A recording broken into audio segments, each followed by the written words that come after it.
good morning. How are you feeling? Yeah, excited, looking forward to it. Really looking forward to it, and I think the supporters of Middlesbrough are, judging by sort of me being in amongst them over the weekend. We had a fabulous day on Saturday at the Riverside, got a great result. Player of the Year awards on Sunday night, so obviously interacting with supporters. Had a couple of beers in Yarm Sunday afternoon, standard. And bumped into some supporters who are loving the journey, and we want to continue that for us as coaching staff, for players, most importantly for the supporters. One clear objective, and that's to win. So has that clarity affected your approach to the match? No, it doesn't in a regular season at all. Any game that we play, we're going for a win. Listen, there'll be times, come the 80th minute, 85 minutes on, and we'll go, is a draw a good result for us? Are we on the front foot? Are we on the back foot? You're reading the game in that period, the period of the season. But the mentality of the team always is to go out and win home and away, and that's what's got us into this position. Conversely, Preston appear to have nothing to play for. So, what a load of rubbish! I've sat in here for 3 months and answered the same question every other week about people not having anything to play for, or this, that, and the other. And I've come out with a consistent statement: is that the professional footballers, they got to that position by being professional and wanting to win, and I'll leave it at that if that's okay. But there's no pressure on Preston, is there? There is no pressure on Preston, and there's quite a lot of pressure on. Well, listen, is that good or bad? There's 1,000 ways you can all look at it, and you guys will want me to say something stupid, as I've just said to Mark in there. You'll want me to come out with a ridiculous statement that somebody goes, cut that. Bang it on the changing room wall, look at this idiot, what he said. A little bit of motivation, like I've done for the past 20 years. Like other managers have said some daft things and I've gone, I'll have that, and stick it up. And fingers crossed, hopefully it works. A couple of times it hasn't worked. But it's different, isn't it? It's 1,000 ways you can look at it. Do they play with the freedom of no pressure? And obviously that relaxes them and they produce their best performances. Is our fight bigger than theirs? I think our fight is bigger than theirs, obviously. So there's 1,000 ways of looking at it. There's 1,000 ways of looking at other teams, what they've got to play for, where they're going, who's out injured, what happened in the previous game, who's champions, have they been on the lash for 3 days? What's the mentality of it? I can't decide what their mentality is, or look into a crystal ball and predict. All I would say is that these guys are professional. I've been involved in that before, where I've been involved in a team that has been possibly drunk for about 2 weeks and managed to get the results that they wanted to get. So nothing's given, nothing's asked for, nothing's given, and it's all to play for come Saturday afternoon. You've won your last 2 games, so a change in fortune just in the nick of time. What's changed, and do you have momentum? Well, we're in good nick on the road. Since I think that's us undefeated since the Sheffield United game, which obviously was a really poor night for us. Seems quite a long time ago that. More clinical, been better in both boxes. I'm not seeing. Last 2 games we've picked up, of course, and goals and wins sort of raises your levels of confidence and belief. Obviously, it was a tough period when we went, without a win. But as anybody who's seen us through that period will say, and I'd like to think they see that as well. The performances weren't horrific, but I keep saying it's both boxes, and we've obviously managed to get both boxes right in the last 2 games. I thought there was a step up at half-time at Swansea. I thought there was a real realisation that, come on, we need to do better than what we're doing, especially in the first half at Swansea. And we really lifted and raised our levels and standards at Swansea second half and should have won, and took that into the Cardiff game, took it into the Stoke game, and need to take that into the Preston game. And your players nice and relaxed, and have you been working with them on that mental strength? Yeah, I mean, there's no good me working them up emotionally now on a Monday or Tuesday. They're excited. They know the magnitude of the game. They understand it. So it's been nice and calm. It's been relaxed. We did the work that we needed to do on Monday and Tuesday, and we've done the same preparation as we've done for every club that we've played so far, yesterday and today. So there's no good, as I said, wasting energy and being emotionally hyped up on a Monday and Tuesday when the big event's on Saturday afternoon. But they'll realise it. They've seen it. They've seen what I've seen over the weekend. They live it in amongst the supporters. They understand. They understand. When we're talking about and what we're talking about and where we can take this, and what they've done, which has been fabulous. Turning the season around, and getting the results that have put us into this position. And let's not waste all our hard work in terms of going out the back door on Saturday afternoon. So it's all stuff that we can talk about, and we'll ramp it up when the time is needed to ramp it up. But it doesn't need to be ramped up this week or today. And but I should imagine come Saturday afternoon when they walk out, and you walk out, and the first thing you see is they're going to be seeing 5,000 Middlesbrough supporters. So hopefully that'll inspire them, as it's inspired everybody since I've been here. Thank you. Cheers. Thanks. Chris, there's obvious pressure in the situation with the league table, but there's also another side to it in that it's just nice that it's exciting that you've got this to play for. You've worked hard for the supporters, for everyone. It's good going into the last day, and you've still got something to play. Yeah, definitely. I think you're out in the season to be successful. It's all relative as well. Fabulous seasons by Fulham and Bournemouth, but it's all relative. They were expected to be promoted. They've had to handle that pressure. They've got promoted. I spoke to the Fulham guys, and spoke to Scott and everybody at Bournemouth. Congratulations to them. There's two other clubs that are already cemented in the playoffs, and they've had fabulous seasons. And there's four clubs fighting for two spots, and everybody else would love to be in our position. We'd like to be in a position maybe above us, but we're not. So we have to deal with that and handle that. But we're still got everything to play for and fight for. And as you said, it's exciting, and it's not an end of season, testimonial where we just where that's the case. We've got something to fight for and play for. Obviously, you've got to win, but one of the clubs involved, there might be a goal difference situation. So are you the sort of guy who likes to know what's going on elsewhere? Listen, we'll know. I've been in this situation before where you do.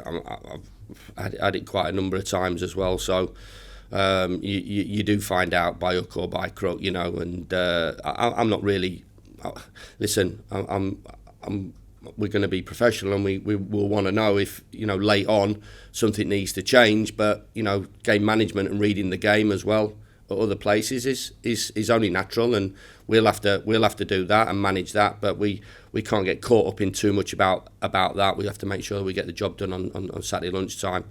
And as you said, the boys are excited. They're in good nick. They're in really good nick. They're confident. They know how to win a game of football. They know how to win a game of football away, and hopefully it's one big push to finish our regular season on high. First away game was fabulous.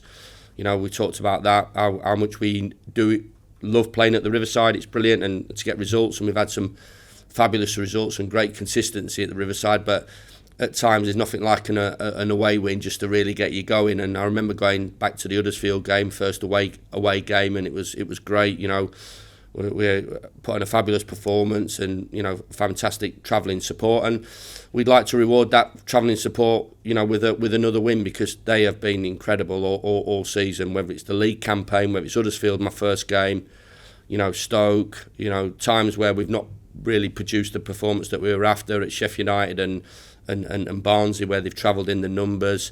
The cup game at Old Trafford, a memorable night where they backed us in incredible numbers, and they will do on Saturday, whether selling out or obviously even the being back at the Riverside, and they want to be part of that, and it'd be good to finish on a high. Final point: injuries. Are you going to be able to pick the team you want? Yes, I think it's a unique situation. I've said it before. We have a full complement of players to choose from. I think one thing I will say, I don't think it's all about hard luck and bad luck. I think there's a thought and a method behind it. You have to sometimes you do pick up on unlucky injuries, but I think incredible credit to the players' attitude, their work, and the work of from an S&C, from a planning point of view, that we come into the 46th game of the season, we've got every one of our first team squad available for selection, which is a real, as I said, real compliment and fabulous for myself to try and pick the best side to win a game of football. Good luck. Thank you.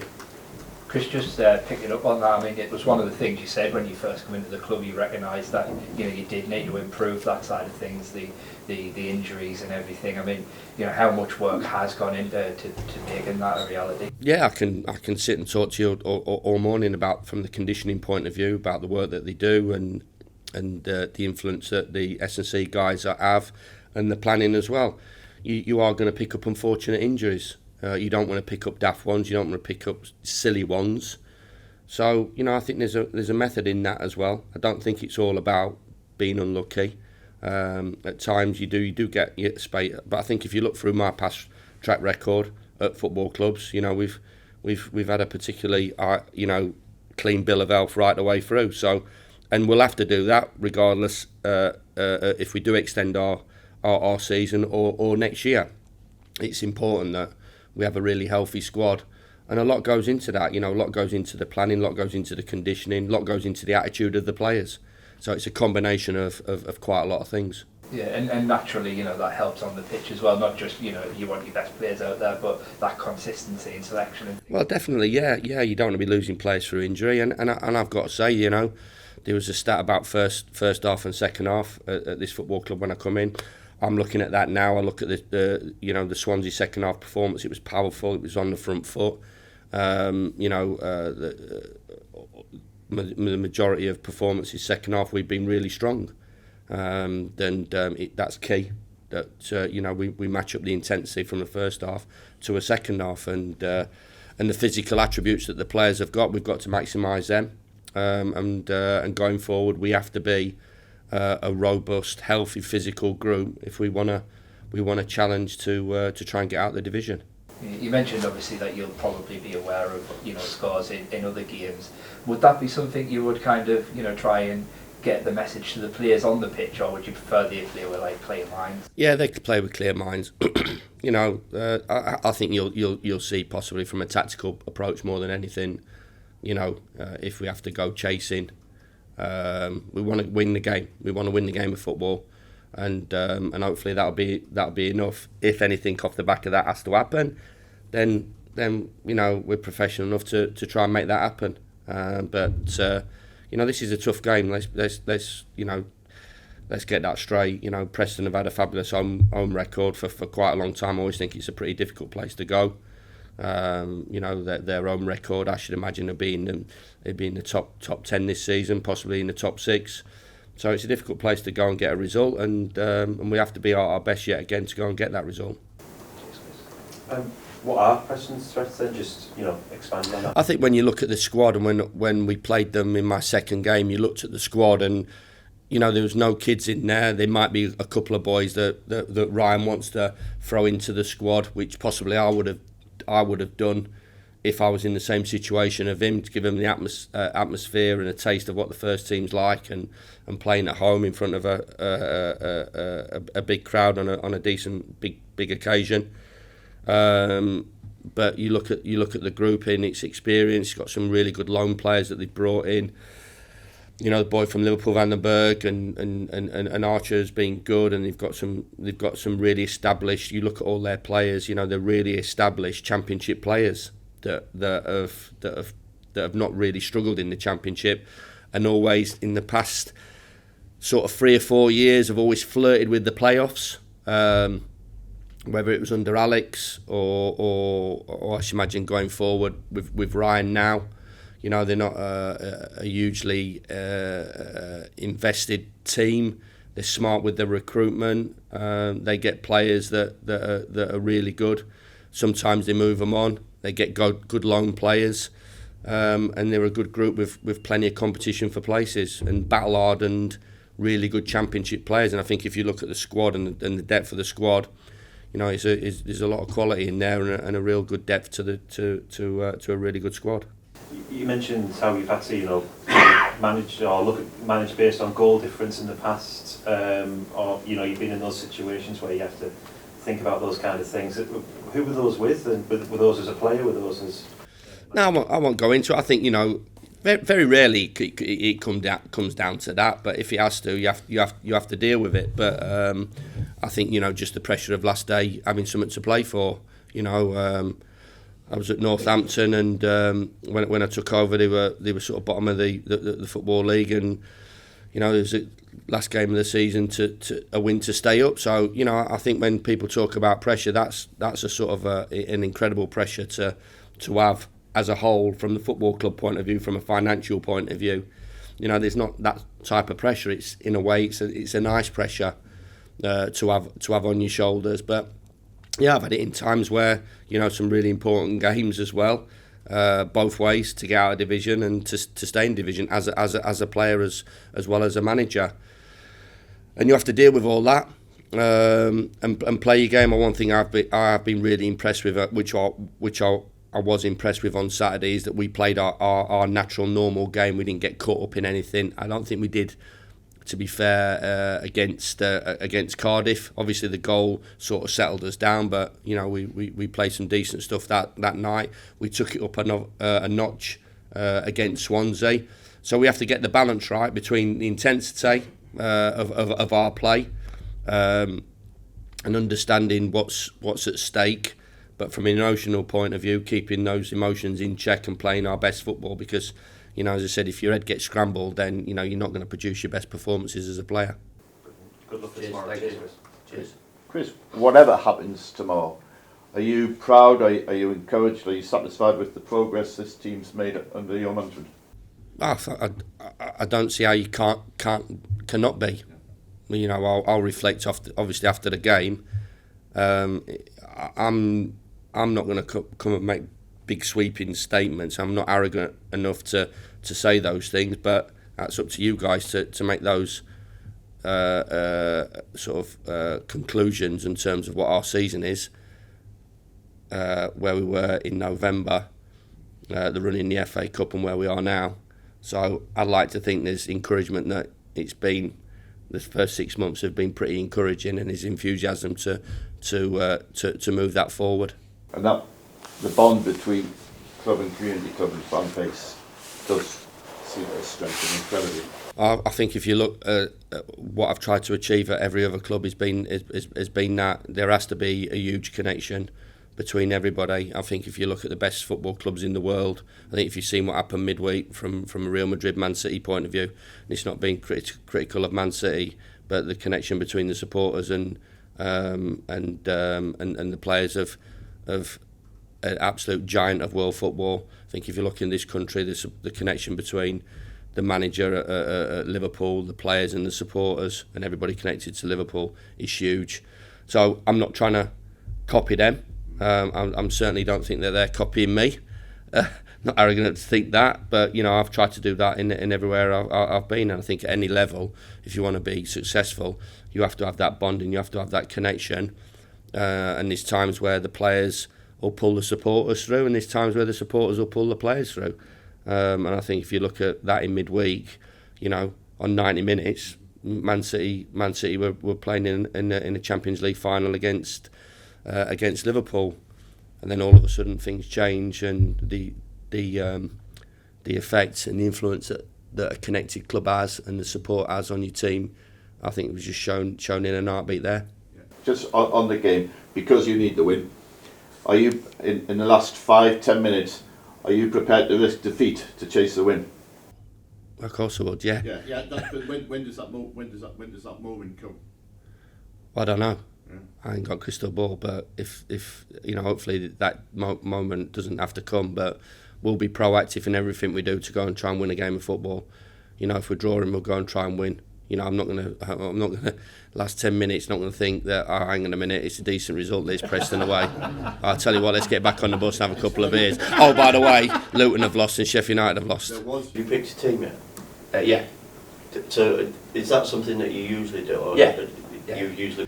Yeah, I think players need to have clarity and know what they do. I don't pick it on a Monday or Tuesday, but definitely when you're sort of getting round to prep day, Thursday, Friday. Myself as a player, And listen, we you know, I find it incredible, but how they do it, the world class teams do it. They pick it late on, but that's why they're world class players, and they have that ability to pick up things. I think, you know, when you sort of you're playing at the level that we're playing, and it's still a fabulous level to play at.